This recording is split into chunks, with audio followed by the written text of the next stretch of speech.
ನನ್ನ ಮಗ ಅಷ್ಟು ತೆಗಿಬೇಕ್ರಿ, ನನ್ನ ಮಗ ಇಟ್ಟು ತೆಗಿಬೇಕ್ರಿ, ನನ್ನ ಮಗ 100 ಅಬೋವ್ ಮಾಡ್ಬೇಕ್ರಿ, ಅದಕ್ಕೆ ಆಶೀರ್ವಾದ ಮಾಡ್ರಿ ಅಂತ ಹೇಳ್ತಾರೆ ಹೊರತಾಗಿ ತಂದೆ ತಾಯಿಗಳು ನಮ್ಮ ಮಕ್ಕಳಿಗೆ ಸ್ವಲ್ಪ ಸಂಸ್ಕಾರದ ದಾರಿ ತೋರಿ ಅಂತ ಒಬ್ಬ ತಂದೆ ತಾಯಿಗಳು ಇವತ್ತಿನವರೆಗೆ ಮಠ ಮಂದಿರಗಳಿಗೆ ಬಂದಿಲ್ಲ. ನಾನು ಸನ್ಯಾಸತ್ವವನ್ನು ಸ್ವೀಕಾರ ಮಾಡಿ ಇವತ್ತಿಗೆ 14 ವರ್ಷ ಪ್ರಾರಂಭ. ಬಹಳ ನೋವಾಗ್ತಾ ಇದೆ ಇದನ್ನೆಲ್ಲ ಹೇಳಬೇಕಾದ್ರೆ. ನೀವೆಲ್ಲ ತಂದೆ ತಾಯಿಗಳು ವಿಚಾರ ಮಾಡಕತ್ತೀರಿ, ನನ್ನ ಮಗ ಬಹಳ ದೊಡ್ಡ ಜಾಬ್ ಮಾಡಬೇಕು, ನನ್ನ ಮಗ ಫ್ಲೈಟ್ ನೊಳಗೆ ಹಾರಿ ವಿದೇಶಕ್ಕೆ ಹೋಗಬೇಕು ಅಂತ ವಿಚಾರ ಮಾಡಕತ್ತೀರಿ.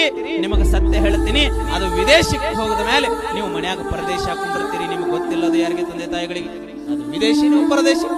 ಸ್ವಾಮಿ ಸತ್ರು ಬರೋದಿಲ್ಲ ಯಾರಿಗೆ, ಹಬ್ಬ ಸತ್ತಾಗ ಮಕ್ಕಳು ವಿದೇಶಕ್ಕೆ ಹೋದ್ರೆ ಇಷ್ಟು ನೋವು ಅನಿಸ್ತದೆ ಅಂದ್ರೆ, ತಾಯಿ ಸತ್ತಾಗ ನಾ ಕಣ್ಣಾರೆ ಕಂಡಿರ್ತಕ್ಕಂಥ ಉದಾಹರಣೆ ಹೇಳುತ್ತಾನೆ. ಬದಾಮಿ ಒಳಗಡೆ ಒಂದು ಡಾಕ್ಟರ್ ಮಣಿತಾನ, ಅವ್ರ ಹೆಸರು ಹೇಳೋದಿಲ್ಲ, ಅವ್ರ ಮಗ ಅಮೆರಿಕದಲ್ಲಿದ್ದ, ಬರ್ಬೋದಾಗಿತ್ತು. ಕೋಟಿಗಟ್ಟಲೆ ಹಣವನ್ನು ಮಾಡಿಟ್ಟಿರ್ತಕ್ಕಂಥ ವ್ಯಕ್ತಿಗಳು ಬರೋದಕ್ಕೇನ ಅಸಾಧ್ಯ ಅಲ್ಲ, ಬರ್ಬೋದಾಗಿತ್ತು. ಮಗ ಹೇಳಿದಂತೆ, ನಾ ಕೆಲಸದಲ್ಲಿ ಬಿಜಿ ಇದ್ದಾನೆ, ಬರೋದಕ್ಕಾಗಿ ಆಗೋದಿಲ್ಲ, ವಿಡಿಯೋ ಕಾಲ್ ಮಾಡ್ತೇನೆ, ಅದರಲ್ಲಿ ತೋರಿಸ್ರು ಅಂದಂತ ಮುಖ ಅವ.